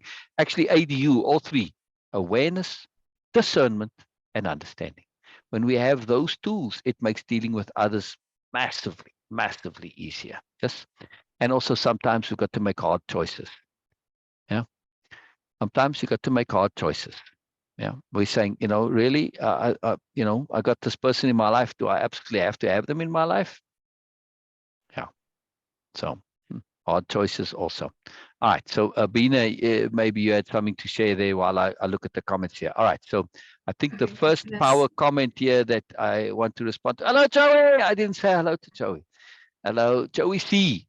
Joey of the Magical Seas. Very, very wonderful. Yeah, wonderful. I love it that you're here, Joey. Ramsey says dreams are real. Yes, Ramsey. Yes. Just at least let's put it this way. We can make them real. And if we take our dreams as real, whether they are or not is irrelevant, treating them as real is a strategic maneuver that brings them into reality. Yeah? So it's a subtle point there, but lots of involved. So Sher says, my thoughts on seeding, right? Seeding in inverted commas. In other words, this particular seeding and the concept of seeding in my future. I must trust my changes will last and believe what I do to change makes a difference. Yes. In other words, this is where we come to impeccability again, right? In other words, sure, you can trust your changes, right? Why? Because when you made them with impeccability. Right? You were absolutely honest, absolutely sincere, you were sincere, you were thorough, you were diligent, you were scrupulous, you were conscientious. Yes? You thought things through to the end. Your perspective shifted to multiple perspectives. Right? So your trust is not an empty trust. That's why it's capital T trust. Your trust is founded on realness. Yes? So therefore you can trust that your changes will make a difference. Yes? As part of your intent. So absolutely. So you're seeding because your intent is pure. Now, just because we have a good intent doesn't mean we can't inappropriately apply our goodness. We can. But if we're thorough, if we're scrupulous, we reduce the chances of that happening. That's what impeccability is all about. It's not about eliminating risk. It's about minimizing risk. There's always risk, but we're minimizing it. Yeah? Make sense, sure? I hope so. Our reality is so minute in view, Ramsey says, our reality is so minute in view of the reality of the universe. So it does not matter if it's real or not. Yeah, I like that. I like that. All right. At least, Ramsey, you know, this is a really useful perspective to keep us humble. However, right, like I said previously, simply because I am nothing relative to the universe does not mean I am nothing compared to, I am not something compared to nothing. Yes. So I may be nothing compared to the universe, but I am something compared to nothing. So even though I might be minuscule, I can still make a difference. How do I know this? Because that the bacteria that made me puke my guts out, yeah, the other day when I ate the bad whatever, that's a little minuscule bacteria. It's really tiny, yes, but it made a difference to my whole system. That same bacteria could get into the water supply, and everybody could be, yeah. See, minuscule can make a difference. So yes, in general, it doesn't matter, but exceptionally, it can. Right. So we want to have this. This is capital D discernment to look at all the different layers and the possibilities. So absolutely what you say is like, man, you know, my bubble, it doesn't matter. It's not an issue. However, it can. So I know that what I'm doing within my bubble may make no difference whatsoever, but my ethics say it might. And therefore, my impeccability requires that I give my bubble the best opportunity, if it's going to make a difference, to make a good and valuable difference, right? It may not, but should it happen to be the bacteria that is now the one that's getting focused and take hold, am I going to be a beneficial bacteria or not? See, so this is impeccability. I live in such a way that should my particular little bubble be the bacteria that makes a difference, it is a good a difference that I can live with, right? This is what conscience is all about. Can I live with it, right? So very, very big point, very big point, right? The most important is we live our lives and dreams and reality in an enjoyable way, in connection with a universal way. Yes. And when you say enjoyable, right? Right. So yes, Ramsey, what you're saying, but there's more. There's always more. And enjoyable there, for me, I would have put capital E, enjoyable. Why? Because for me, capital E, enjoyment, is predicated on the understanding that my conscience is going to be clear. If I'm enjoying and my conscience is saying, yeah, but you know, you're doing that, then I'm not going to be truly enjoying. Yes. So all true enjoyment, thorough enjoyment, if you really, really want to take enjoyment to the maximum, you have to have a clear conscience. In order to have a clear conscience, you need to be impeccable. So impeccability is about fun. There's a big, huge part in the program about the primacy of fun, joy really, right? The focus is on joy. Joy being our ultimate goal, capital J, joy, right? You can't get there without impeccability. It's very important. So yes, we want to connect to the universe and universal awareness and have enjoyment, joy as our goal. But this is only possible when you have a clear conscience. Yes. If you have regrets, shame, guilt, etc., it limits your joy. Right? Right, Lisa? Absolutely. Right. Now, again, just because you've done things in the past that you wish you hadn't, does not mean that they cannot be overcome. They can. The secret is true, real, complete change. Become the person that cannot do those things again. Cannot. Not will not, but cannot. Yes? That's the way to deal with it. Very powerful. All right. So yes, Ramsey, what's real for someone could be unreal to someone else. Absolutely. When we understand this, when we understand that our reality is not necessarily somebody else's reality, we start to understand bubbles. And this is essential for communication. Yes, I did that show with Matt, right? And it's posted in group about communication. And we're going to continue with it in 2 weeks' time. Communication is prime. It's absolutely essential. So when I understand that what's real for me is not necessarily real for you, I also understand the limitations or the problems inherent in communication. Because, man, we're connecting from two different realities here. So it's very difficult sometimes, and especially if somebody is in a bubble that they made hard, when they've made an impermeable bubble, right? They're putting things out, but nothing comes in. Yeah, that's very difficult to communicate them, right? Because they literally are not hearing what you're saying. The sounds may come there, but they're not open because their minds are closed with ideas and conceptions and beliefs and limitations and fears. So this is a very profound thing to realize that our realities are bubbles, and we want to go further. We want to go further. This is a big deal.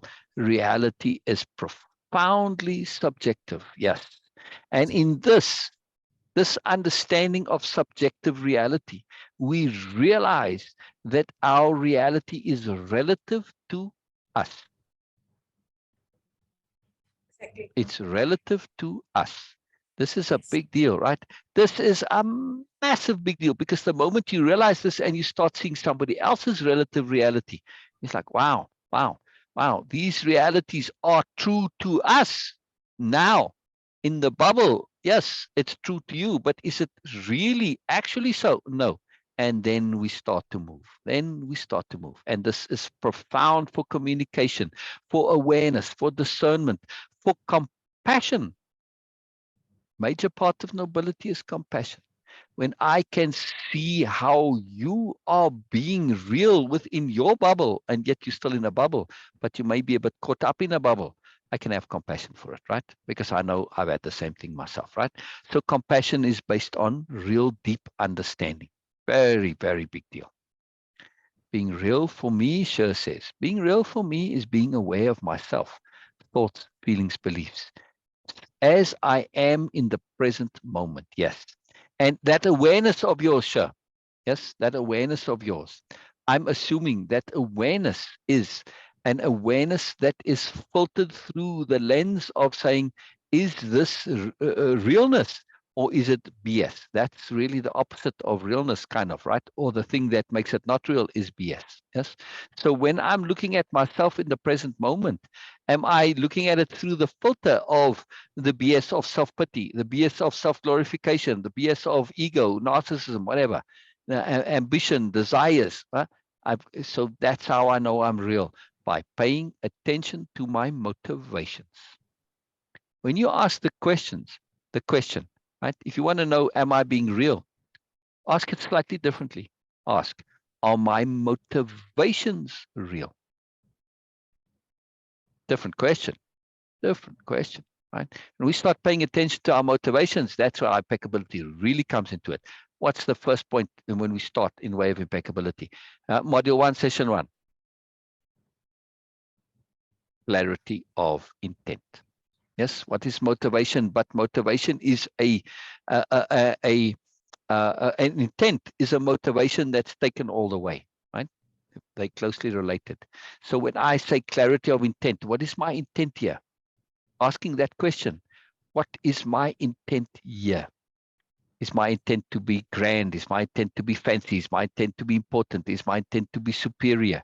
See, all BS intents, BS motivations. So when I look at those, I could say, oh, well, how on earth can I be real if those are my motivations? That's just BS. See? BS can't be real.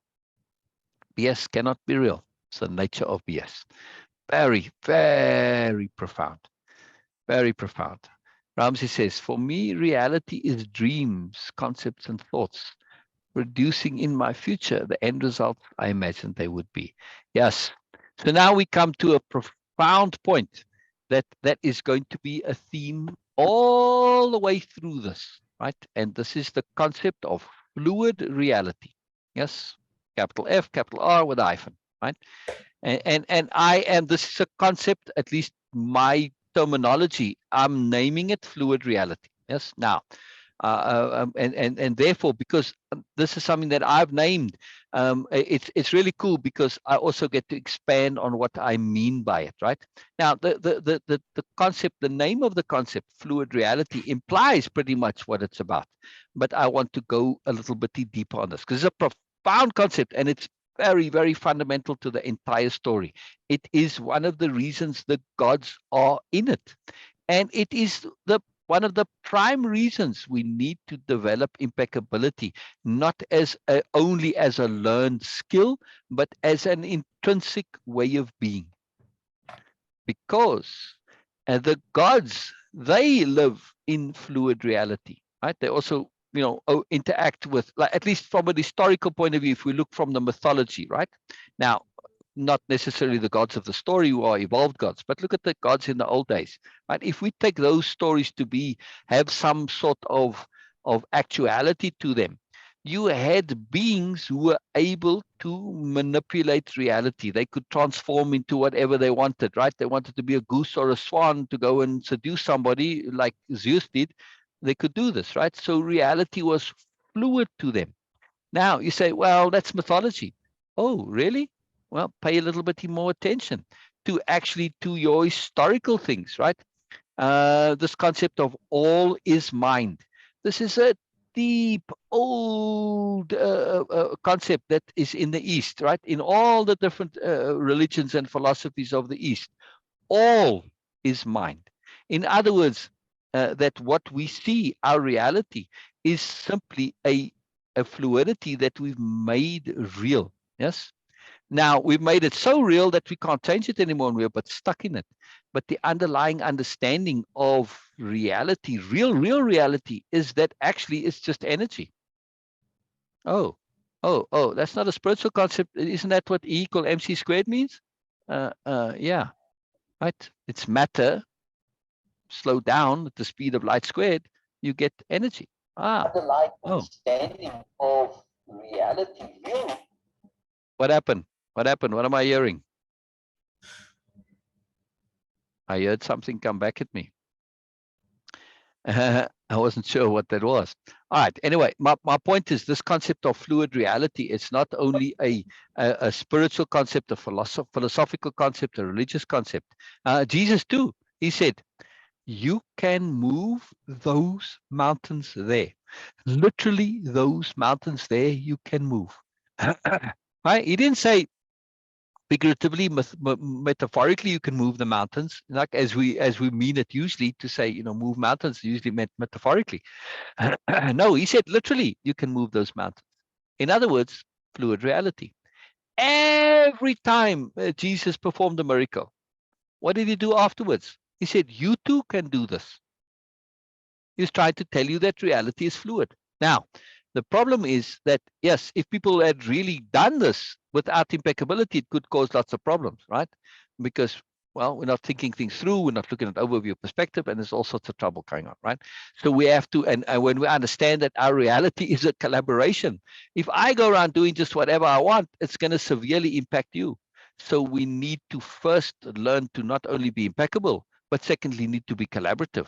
We need to understand that, yes, we may be in our own bubbles, but those bubbles are profoundly connected. They are bubbles within a greater bubble. And if I affect the greater bubble, I'm also going to be affecting your personal bubble, right?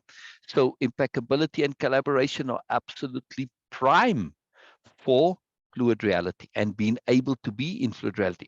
and this concept of capital R responsibility, which is one of the power conceptions that is absolutely a big, big deal with impeccability, right? And this is absolutely essential. How on earth can I live in fluid reality if I don't have capital R responsibility? And this is what the gods have come to realize, the gods in the story, right? They were completely irresponsible. They just indulged themselves. I want this. I mean, when you read the Greek myths and the Roman myths, these are stories about indulgence and narcissism and triviality and pettiness that's just absolutely extreme and absurd, right? It's just total BMN nonsense. So of course they paid the price for it in my story, right? And well, even in the myths, they started to pay the price for it, because of course, you know, the people stopped believing in them and they lost their power because of this. It's all connected. Anyway, so the point I'm making is that if we don't develop this profound capital or responsibility, we can never graduate into fluid reality. Yeah. So this is all tied together. So by saying our dreams are our reality is a dream, just a very real dream. Yeah? So if you want to really get to this point of living in fluid reality, we need to have all of this moreness, and the whole story is all about this. Yes. Now we're preparing for it. We don't know what's going to happen after our deaths, right? Or even if death is an absolute 100% certainty, as we supposedly told it is. There's no scientific proof that death is a certainty, by the way. None. Right? It's not an absolute as people assume it to be. Yeah. So it's very powerful. When we look at all of this in this context, we're saying, I don't know for sure if these things, these concepts that you're saying might be true, but I'm going to prepare in case they might be true. That is impeccability. Not to say they are, but to prepare in case they are. Yeah, because now I'm reducing my risk to the minimum. I don't know what's going to happen after my death, but I'm sure as hell going to be prepared. When I develop qualities like impeccability or just a quality of patience, tell me which reality that you could possibly imagine where patience is not going to be useful to you. See? So I prepared, you know, and all the skills that we develop, awareness, discernment, understanding, all of the I mean, there's tons of them, right? I'm not going to go through the whole dictionary of power, but all of these tools are tools of preparation, tools of risk reduction, risk management. Yes. I don't know what's going to happen, and fluid reality may not happen. Maybe nothing happens after my death, but nonetheless, I'm going to be prepared. Should nothing happen, I've utilized impeccability and all of its tools in the life today, and it's making a difference. So I'm covering my bets both ways. This is profound capital S strategy, right? I'm covering my bets. Should it be true, I'm good. Should it not be true, I'm still good. Yes. Big deal. Big deal. This is not a trivial matter that we're engaging in here, right? At least not from my point of view, right? Sher says, some, such as myself, take time to process our questions internally and attempt to answer before we ask it out loud. Wow. Wow. Wow. This is impeccability. That is, yeah. This is Right. impeccability. Wow. This is impeccability. How can I ask the question if I haven't made the effort to figure it out? Now, remember I was saying earnestness is a superpower, right? Just think back to when you were a child. Right, and all the kids were going. Maybe you didn't have brothers and sisters, but you were somebody else's house or a teacher classroom or whatever, right? And you know, this kind of free time, and you're all going about your business, and the adult in range or adults, they're busy doing their things too. And kids go and say, you know, what's this? And then like, whatever, and you know, they just get kind of a whatever answer, like, oh, leave me alone, you know, I'm busy, you know, get lost, right? And the question's not even bothered because the questions are like just whatever questions, and it's like, you know, essentially the implication is, you know, go and figure it out yourself, kind of a thing. But what happens when an earnest child comes and asks the questions? Right? I mean, I just remember mothers in the kitchen, right? And they would stop doing, always they'd wipe their hands on the apron like that, right? And straighten it up. And they would turn and face the child, right? They're working on the counter, they would stop, turn and face the child. Everything stops. And then they would say, you know, they would listen again. Like, what did you say? And the child would repeat that earnest question. Why did that earnest question stop that mother or that adult, whatever they're doing? Why did it stop them? Why did they set aside everything, no matter how important that was? Why did they stop and turn and give all of their attention, 100% attention to that question, because that's earnest questions are questions which we've made every effort to answer for ourselves, but could not. Right? And the fact that you are asking it after making all that question means this question is capital I important. It makes a difference, right? Earnestness. See? Earnestness is a superpower because earnestness is premised on the understanding that you've made the effort yourself, right? That you've done all you can do, and now you're at the point where you can't go any further. You need something from outside. It's a genuine, real need.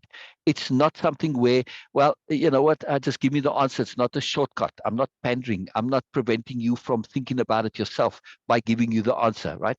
So this, which often is the case. So this is a very, very powerful point. Yes, earnestness. So asking the questions is the key. Now there's two parts to Shir's thing. She's also questioning the question, right? Not just saying, oh, like, why did I do that? Well, why did I even think to do that? Yeah. So question the questions, make the effort to figure it out for yourself. When you've done that and you've gone as far as you can, then bring your question. Then bring your question. When you then put that question out, if you don't have somewhere to ask it, and when you ask somebody or a group or whatever, right, you put it on the internet, you're really asking the universe. You're asking your deeper self, right? And this is a profound thing, right? So it doesn't matter. It doesn't matter if you expect an answer from, or a solution or a resolution from where you ask it. It matters that you ask it because it's an intent, and such intents, earnest intents, are powerful. They're very real, right? So you're going to get your answer, even if not in the way, in the place that you ask it, yes, or from who you're asking it or what you're asking it from. It's very powerful. I would say this. You have a real question that you're asking, since we're going to, on this point that I mentioned earlier, and you don't have access to communities such as this, right, where we are going to be giving our perspectives on such earnest questions, right? And this is the magic of it. It's not about me giving a correct answer. It's irrelevant. It's me giving an answer, and one of many, right? So that starts you thinking, wow, maybe, oh, okay, wow, okay, right. And then you jump out of your bubble and you get into a Moreness bubble. And everybody's perspective on it is more perspectives. And when we have these multiple perspectives, we start to see the whole. Very, very powerful, right? But what I'm going to say, should you not have access to such communities and such options, take that earnest question and really refine it, right? And then take it to the oracle. Now, back in the days, in the Greek mythology days, the Oracle of Delphi, right?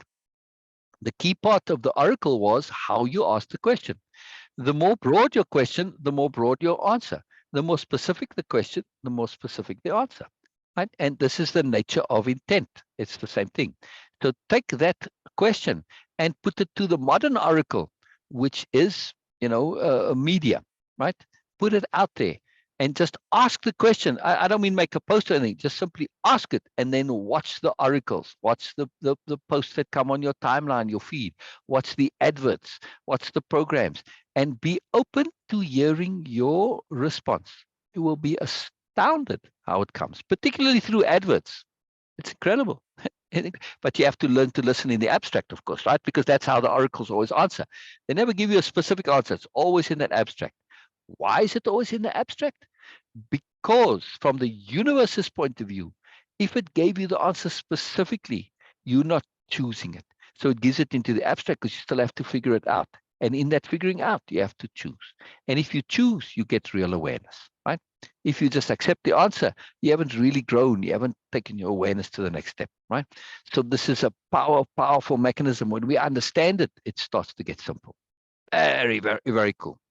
Very, very, very cool, right? Ramsey says again, reality is what we strongly feel in our hearts as true, rather than thinking it in our mind. Yes, the mind is flooded with information, especially the unconscious mind. They discovered that there is the heart neurons like the brain. I believe the heart is able to tap reality more than the brain. Yes, and this is a complex question, but it's not just the heart, it's also the gut. When you develop as a fetus, your first brain that develops, right? You can see it happening in, nowadays with the way they can watch the fetuses. That brain then doesn't stay up here in your head and all that. No, it starts to, well, at that time, I don't think there's all, you can't so clearly see all the different parts. But anyway, that first brain that develops actually ends up in your gut. Yeah. So never mind the heart, which I think a lot of people call this because they're feeling stuff. But that feeling comes from your gut, really, when you feel, right? Sometimes in the heart too. But my point is that we have multiple brains. The spine is a brain. The gut is a brain. Your skin is a brain. Your throat, your voice. We have multiple brains. Inside the actual literal brain, there are many multiple brains, right? So we have to think of ourselves as this agglomeration of minds. An agglomeration. They all work together. If you give one primacy over the other, you end up in that same problem that we're talking about bubbles, right? The heart, the gut, the skin, the feeling, the body, your sexual activity, all of the stuff, all are bubbles. If you give anyone primacy over any of the others, you get caught up in the bubble. Overview perspective. I is more than one. Right? I is one. It's a concept. Put it all with hyphens. I is more than one. In other words, I is an agglomeration. It's not a singularity. It's multiple. Right? Like we'd say society. We talk about society in the singular, right? But society is comprised of many individuals. Yes. So same thing. I is a society. Yes. Very powerful to understand. Very, very, very powerful. Very, very powerful. So giving this primacy to the heart. It's not the heart necessarily, Ramzi. It's the all of us. Right? Heart, mind, soul, spirit, energy, feeling, all of the different components. It's them all together. Yes. Maybes are opportunities, and we must take advantage of opportunities at all times. Yes, absolutely. Absolutely. Absolutely. Right. And again, whenever you're looking at an opportunity, it's the impeccability that matters. Yeah. She agrees with Ramzi there, and she says, I look at all maybes, what ifs, and take nothing for absolute. Everything can change. Exactly. Exactly. And when we understand that everything can change, then we start, whoa, uh, I have to be impeccable. Why? Because everything can change. So I want to make my decisions as impeccably as possible so that I have, or not impeccably as possible, just impeccably. There's no degree here. It's either impeccable or it's not, right? So I want to be impeccable. Why? Because then I don't have regrets. And I know when change comes, I've done everything I can to be ready and prepared for the change. So my impeccability is not only in my decision making, but also in my preparation. Yes, I'm preparing my ability to be according to appropriateness. I want to learn to be as appropriate in any circumstance as possible. Not proper, but appropriate. Yeah. Why? Because that's the nature of life, that it changes. And I always want to be able to be appropriate. In order to be appropriate, don't I need to learn to be fluid and flexible and adaptable? Absolutely, right? So when we have these skills, these are part of our impeccability, to acquire the skills of fluidity and flexibility and adaptability, which means I'm not attached to my bubble. When we look at narrowness, when we look at people who are stuck, it's because they get attached to their bubbles and they insist their bubble is the all. Just look at narrow people. Just look at stuck people. Look at people who struggle with the world. Right? It's because they insist their bubble, their ideology, their beliefs is the all. This is just arrogant, is it not? They don't mean to be arrogant. It's inadvertent arrogance. They absolutely don't mean to be arrogant. They think they're doing a good thing by being rigid in their beliefs. This is a really sad reality. When you absolutely think that rigidity of belief is a good thing, it's a devastating trap. It's the trap of obedience. It's a terrible trap, right? Terrible, terrible trap. Pay attention to it. We'll be talking on all these topics a lot more. So don't worry, they're going to come back. So this is something I want to emphasize right now, right, Bina? Repetition. And you too, Lisa. We've discussed many of these things, and they're going to come over and over again. There's never enough, right? Every time it's new, right, Bina? Yes, absolutely. Yeah. Yeah. One more thing I just want to add, because just to make emphasis, and someday we would like you to go in detail about these things, because Lisa asked about the regrets, and I realized that Yeah. how important the precise vocabulary.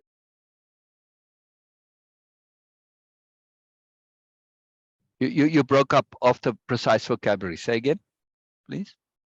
Okay. Yes. Okay. I was just asking that. Okay, can you hear me or not? So, because regrets, when we say regrets, okay, I'm having regrets about these things.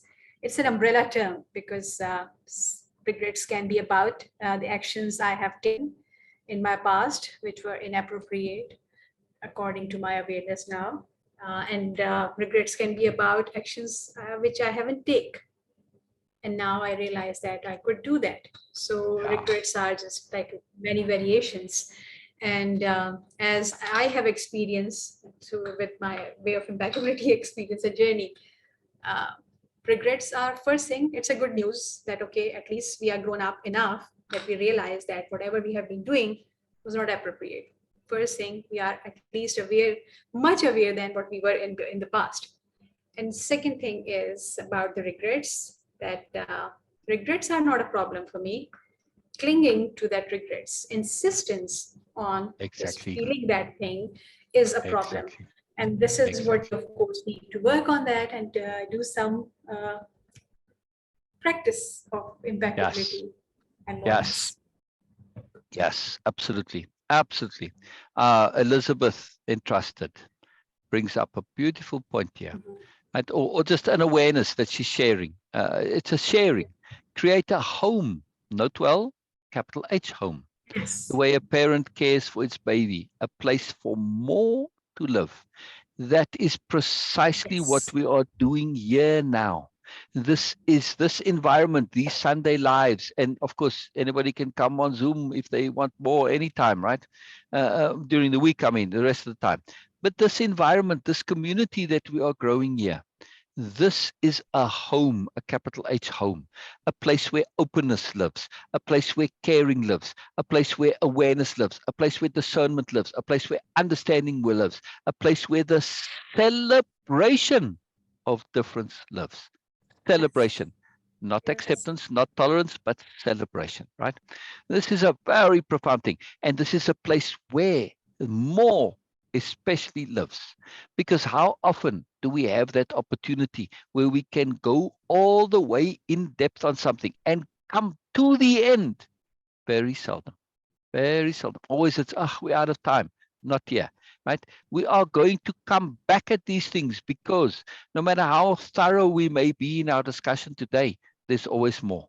Beside which, even if we were actually Absolutely. thorough, does that mean that we are going to have it entrenched in us, that we really get it, that we can use it? No, that takes repetition, right?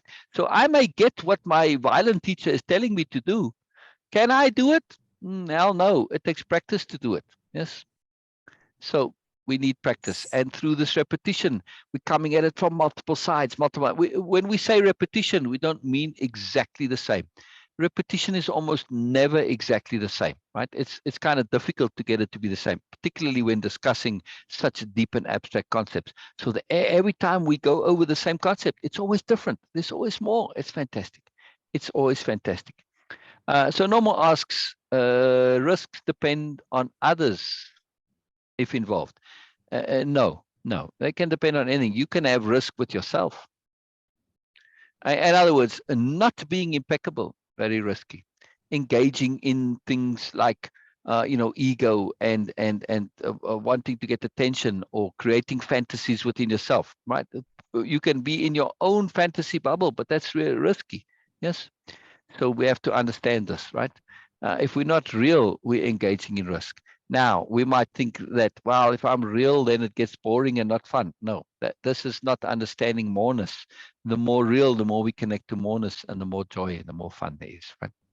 So it's when we are caught up in unreality that we disconnect from fun. We may get temporary joy, yes, but it doesn't last. Right. So yeah, Ramsey also saying the same thing. It can be more. But I wanted to make the point on Ramsey there that you're saying sometimes risk result from anything around us, including nature and other variables. That's true, absolutely. But to me, I wanted to add to that risk can also come from inside us. Yeah, unimpeccability, indulgence is risk. Yes, crappiness, in other words, brings risk. Yeah, lack of understanding, lack of awareness, risk. Yes. Go ahead, Bina. So now we are talking about risk in a particular way. Like, okay, risk is something not so pleasant, something we are not confident about, something we are not deliberately choosing. It's like, okay, force of circumstance, we are taking this risk. But what I was understanding from this whole situation, this story as it was beginning, and it was saying that, okay, they were risking on maybes because they were so convinced with this idea of moreness. That's why they were doing that. So it was a deliberate decision. Correct. It was not Correct. something coming from the force of circumstance. Yes. It's a choice. So yes, the word risk here is like, okay, it should be again, as you always do that, capital R risk, because this is not coming via external force of circumstance. It is a deliberate choice. Correct. So in other words, the at least from the seeders' point of view and the originators of this concept of the noble ideal and going and seeding the universe and starting over, they are acutely aware that yes, this is a huge potential risk, but it's a risk they choose because the rewards are so profound. So okay, we run the risk of crashing and everybody dying out there, but man, am I willing to risk my life on this idea of seeding the stars, of starting over, of starting? I am literally willing to risk my life. Oh, Lisa dropped off. It happens. Absolutely. There is something also, because when you live your life impeccably and also deliberately, you get maximum value out of every single moment. Then there is no fear of losing it, because whatever I have been living, that was enough, always more than enough for me. I was always living everything at its fullest.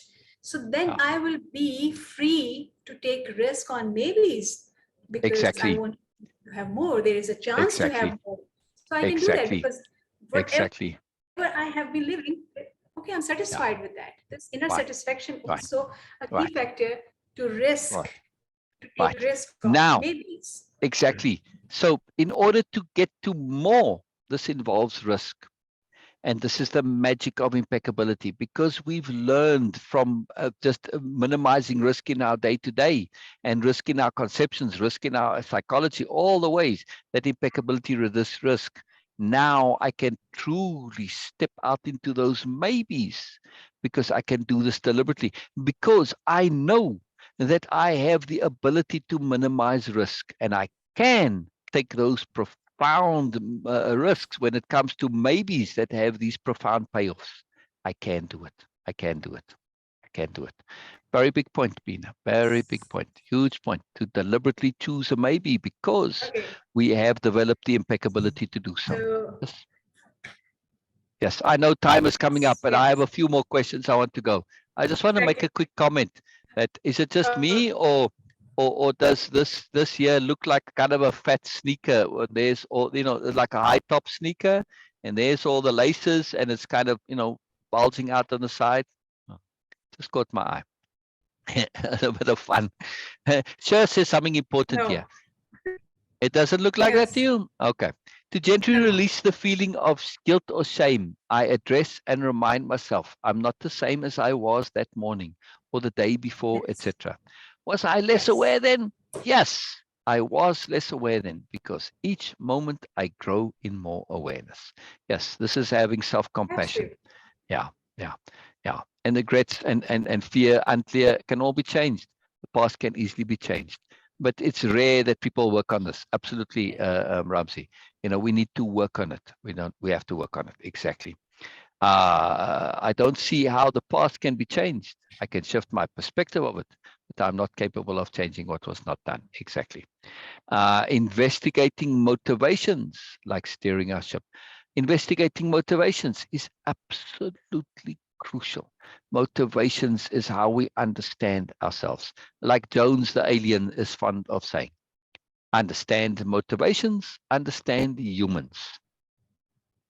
Understand motivations, understand humans. And there's a second part to that quote just for fun.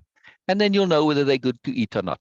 Because Jones is an alien and they consume our energy, right? And if you if you don't have good motivations, then that's why they didn't eat us, because we consumed in a superiority paradigm, right? So we don't taste nice. Anyway, that's a side story, just for a bit of fun.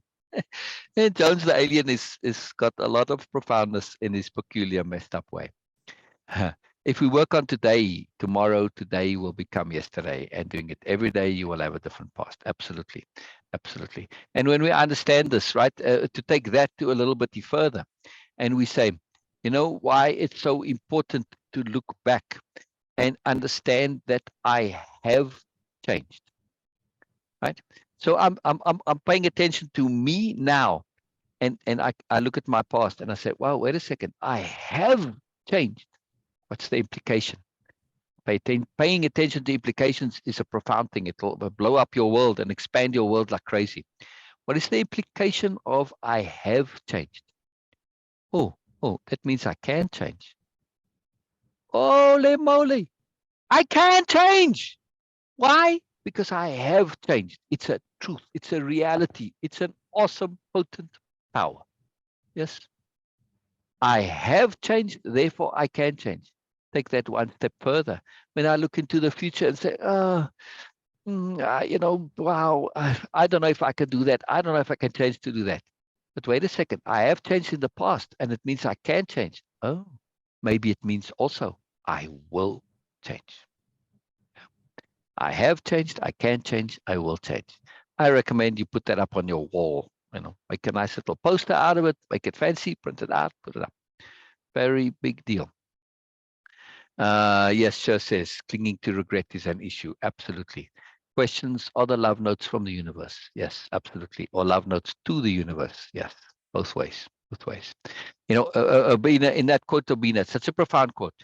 When we think of questions as love notes from the universe, in other words, by implication, what Bina is saying there, right? To extend it and go into depth.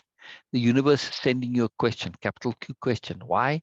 Because it loves you so deeply and so profoundly that this question is putting you on the path to self-awareness, to awareness, to real awareness.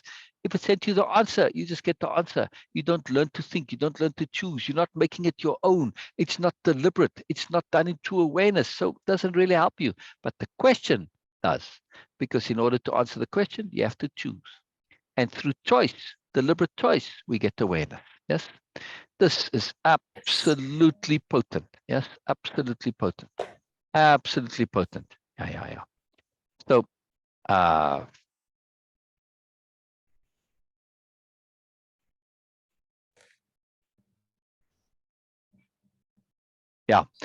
Okay. So this is something we're going to come to. Yes. No, somebody just making a comment. Clinging to regret is an issue. Wonderful and insightful discussion today. Looking forward to more. And on that point, this is a profound point. Unless somebody has anything more to share, right? We're right on the time. I don't want to be always limited by time, but I also want to try and pay attention to it. So if there are things that are a deep capital Q question, right, based on today, please either put it in comments here or save it for next time, right? Because we will definitely go over it. And if you put it as a comment or a question, I will come back to it. Yes, I will come back to it. And likely Bina also, and others, we all respond to these questions. We pay attention to them. Sure, Ramsey, Lisa, everyone, right? We do pay attention to them. So put them down there. I don't ever want to leave something unresolved simply because of time. No, never. They need to be taken to the end, and we're going to be doing that here, right? So there's never, oh, we're out of time, and then that's just the end of it. No, Ever, ever, ever, ever, ever, ever, ever. Ever, ever, ever. So this is very profound. So Lisa, if you're still listening, Lisa's sending me wonderful messages there. I'm going to pay attention to those messages in a moment. And there's a lot there. I caught a glimpse of some of it. There's a lot there that needs to be, I mean, that's another whole session on its own right there. Yes. So please, please, please keep sharing, keep sharing, keep sharing. It is in the sharing where the magic lies. Not in necessarily in giving answers. No, it's in sharing. I'm sharing my perspective, my understanding. I'm not saying this is the answer.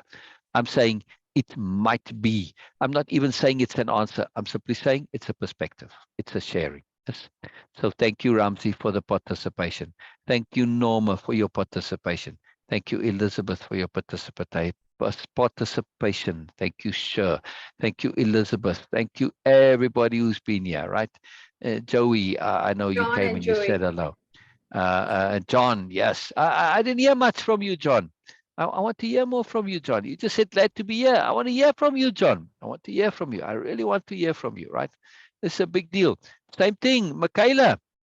Not to say hello. Sorry, Michaela. You know, you're doing Way of Impeccability. No, sorry. As a Way of Impeccability participant, one of your tasks is to share your moreness, share your perspectives, right? Share your repeat back, share your takeaways. So no, no laziness. I'm not going to let you off the hook here, Michaela. You got to say more. You got to say more. You got to share. Got to share. Right? Part of your tasks and exercises. I'm adding some extra there. So very, very powerful. Very, very powerful. All right. On that note, we'll end. Yeah, let me make this clear, right? If anybody has some really deep point that they want to discuss, and real burning, real earnest question, something where it's truly earnest, right? Come on Zoom. If you don't have the Zoom link, message me and I'll give it to you, right? Yes. Yeah. So come, and because Zoom is still up, I'm going to be on Zoom for the rest of the day. And, you know, like Bina and I now, we're going to have a deep discussion about this, you know, and hopefully Lisa comes back.